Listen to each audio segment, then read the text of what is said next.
الرحمن علم القرآن خلق الإنسان علمه البيان الشمس والقمر بحسبان والنجم والشجر يسجدان والسماء رفعها ووضع الميزان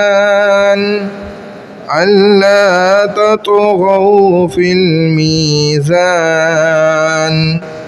وأقيموا الوزن بالقسط ولا تخسروا الميزان والأرض وضعها للأنام فيها فاكهة والنخل ذات الأكمام والحب ذو العصف والريحان فبأي آلاء ربكما تكذبان خلق الإنسان من صلصال كالفخار وخلق الجن من مارج من نار فبأي آلاء ربكما تكذبان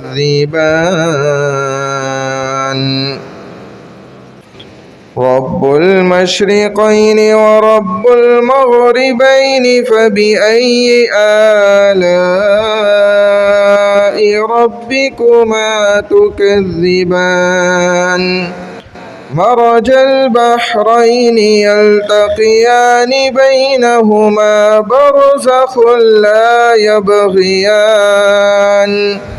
فبأي آلاء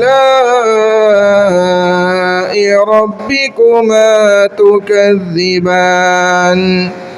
يخرج منهما اللؤلؤ والمرجان فبأي آلاء ربكما تكذبان وله الجوار المنشآت في البحر كالأعلام فبأي آلاء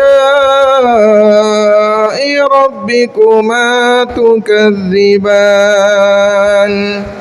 كل من عليها فان